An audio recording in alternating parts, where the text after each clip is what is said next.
Over thinking കൊണ്ട് ബുദ്ധിമുട്ടുന്നവരാണോ നിങ്ങൾ?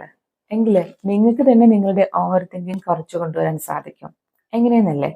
എല്ലാ ദിവസവും ഒരു 10 മിനിറ്റ് സമയമെങ്കിലും നിങ്ങൾക്ക് അതിൽ വർക്ക് ചെയ്യാൻ വേണ്ടിയിട്ട് നിങ്ങൾ മാറ്റി വെക്കുകയാണെന്നുണ്ടെങ്കിൽ, ഇതിന് വേണ്ടിയിട്ട് ഒന്നാമതായിട്ട് ചെയ്യേണ്ട കാര്യം, ഒരു 5 മിനിറ്റ് സമയം എടുത്തിട്ട് നിങ്ങൾക്ക് അന്ന് വന്നിട്ടുള്ള ഓരോ ദിവസവും നിങ്ങൾക്ക് ഫീൽ ചെയ്തിട്ടുള്ള ആ ഇമോഷൻസ് എന്തൊക്കെയാണ്, പ്രത്യേകിച്ച് എന്തെങ്കിലും തോട്ട്സ് ഉണ്ടോ, അതെല്ലാം തന്നെയും ഒരു പേപ്പറിലേക്ക് നിങ്ങൾ എഴുതുക എന്നുള്ളത്. അത് വളരെ സിമ്പിൾ ആയിട്ടുള്ള കാര്യമായിരിക്കും. കാരണം നമ്മുടെ ബ്രെയിൻ ഒന്നും തന്നെയും ഹോൾഡ് ചെയ്ത് വെക്കണമെന്ന് ആഗ്രഹിക്കുന്നില്ല. നിങ്ങൾക്ക് എന്താണോ ഫീൽ ചെയ്യുന്നത് അത് അതിലേക്ക് എഴുതുക എന്ന് മാത്രം ചെയ്യാം. ഓക്കെ. പിന്നീട് നിങ്ങൾ ചെയ്യേണ്ട കാര്യം, വെറും 5 മിനിറ്റ് സമയം എടുത്തിട്ട് നിങ്ങളുടെ ബ്രീത്തിങ്ങിൽ ശ്രദ്ധിക്കുക എന്നുള്ളത്. ഒരു പക്ഷേ തുടക്കത്തിൽ നിങ്ങൾക്ക് ഒരുപാട് തോട്ട്സ് കൂടുതലായിട്ട് വന്നേക്കാം. അത് കംപ്ലീറ്റ്ലി ഓക്കെയാണ്.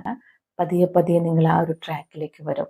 ഇവിടെ ഈ ഒരു ബ്രീത്തിങ്ങിലേക്ക് ശ്രദ്ധിക്കുക എന്നതുകൊണ്ട് ഉദ്ദേശിക്കുന്നത് പെട്ടെന്ന് തന്നെ നിങ്ങൾ ഒരു ദിവസം നിങ്ങൾ എല്ലാ തോട്ട്സും നിങ്ങൾക്ക് സ്റ്റോപ്പ് ചെയ്യാൻ പറ്റും എന്നുള്ളതല്ല.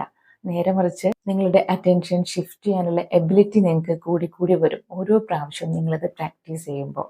ഇനി മൂന്നാമതായിട്ട് ചെയ്യേണ്ട കാര്യം, നിങ്ങൾക്ക് തോട്ട്സ് വരുന്ന സമയത്ത് നിങ്ങൾ അതിനെ ക്വസ്റ്റ്യൻ ചെയ്യുന്നു. യെസ്, ഈ ഒരു തോട്ട്സ് എൻ്റെ പ്രോബ്ലത്തെ റിയലി സോൾവ് ചെയ്യുന്നുണ്ടോ, അതോ എൻ്റെ ആങ്സൈറ്റി അത് കൂട്ടുകയാണോ ചെയ്യണത്? ഈ ഒരു തോട്ട്സിൽ എന്താണ് എൻ്റെ ഒരു റോള്?